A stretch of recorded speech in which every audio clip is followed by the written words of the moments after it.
Coming back to Instagram after 2 months off wasn't a celebration. It was a decision. And this time, I made the rules. Let's break this down.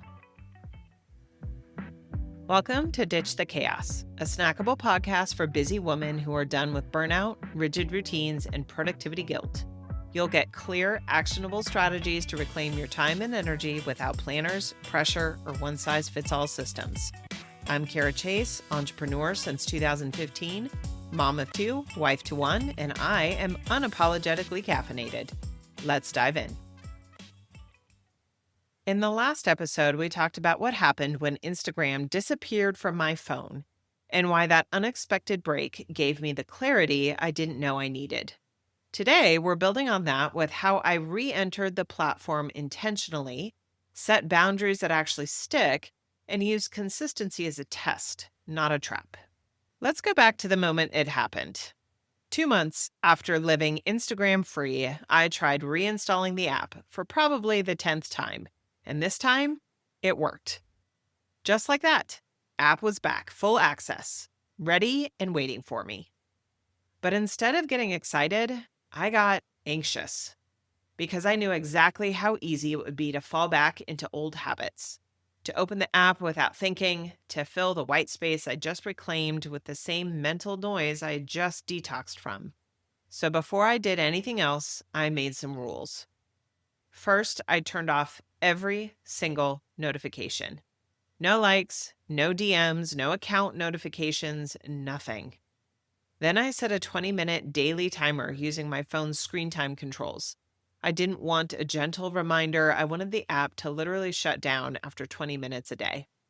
20 minutes is long enough to get some intentional work done and interact with other accounts. And to be honest, catch up on the 15 reels your bestie sends you. But it's short enough that if you putz around and start scrolling, that time is up before you know it. Because the problem for me wasn't that Instagram existed. The problem was that I've been letting it take over all of my brain space and downtime without even noticing. And this time, I wasn't letting Instagram creep back in through the side door. Next, I decided to run a test, a real strategy test. If I was going to return to the platform at all, I wanted data, not guilt. I needed to know whether showing up consistently would move the needle in a way that was actually worth the effort. So I looked back at the content that used to perform well years ago. And do you know what I found? It was the funny, thoughtful quotes that I posted about entrepreneurship, motherhood, and coffee. That kind of content had always landed well. It was authentic, easy to produce, and shareable. So I created a plan, 1 reel per day for the month of September, repurposing those quote graphics that did so well years ago into short-form video. And by the way, this was 2023. In part 1, I think I mentioned that I lost access last June. It was 2 Junes ago. My, how time flies. These reels had no dancing, no lip syncing, just quotes and captions that sounded like me and speak to my audience. Those posts did well, and it turns out I was way ahead of the reel quote trend. Let's talk about why this matters. For a lot of business owners, especially women, we tie visibility to performance. We don't just post the content. We post it, and then we check it, and we tweak it, and we compare, and we react.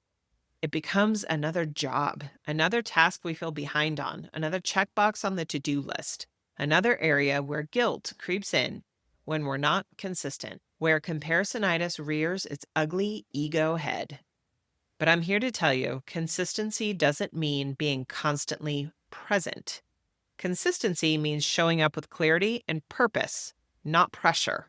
That's exactly what this daily quote test was about. It wasn't about quote unquote being back on Instagram.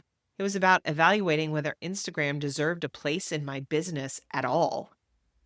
And here's what I realized in the process. I do want to connect with certain people there. I do like the creative outlet when it's intentional. And I do want to test new ideas for engagement and messaging, but I don't want to need it. I don't want Instagram to be the default space for my attention, and I definitely don't want it controlling my schedule. Instagram does not have to be an all or nothing marketing piece. You don't have to burn down your Instagram to protect your energy. You don't have to announce a break, disappear forever, or post just enough to prove you're still in business. You just need a structure that makes you the authority, not the algorithm. And that structure can look like turning off notifications, setting that daily timer, pre-scheduling posts, limiting what types of content you'll create, and saying no to trends that drain you. The point isn't to prove anything. The point is to build a relationship with the platform that serves you and your business and your relationships, not the other way around. And if it doesn't, well, you can walk away. Your business doesn't live on Instagram. It lives in the systems you build behind the scenes. I have taken well over a year off my business to regroup and create what I want to teach. In that time, I've decided exactly how I want to use all my marketing knowledge to share my business. I've chosen to focus on SEO-driven content like blogs and this podcast, Pinterest, and YouTube. Instagram serves as a business card and a creative outlet where I can have conversations with my audience and share what's new and on my mind, but in a minimal, intentional, and above all, energy-aligned way. It's quite literally the last and least important piece of my marketing strategy, and it is so freeing to have that clarity and boundary. Here's your reset and reclaim action step for the week. Open up your Instagram app settings right now. Turn off every notification. Then set your daily screen time limit, 15 or 20 minutes max. That's your boundary line. Let the app earn its place back in your day. Thanks for tuning in. If this episode helped you, subscribe so you never miss an update and share with another woman who needs to hear it. For more resources, show notes, and my Chaos Detox course, visit carachace.com. Until next time, I'm Cara Chace, reminding you to keep questioning the rules and making your own.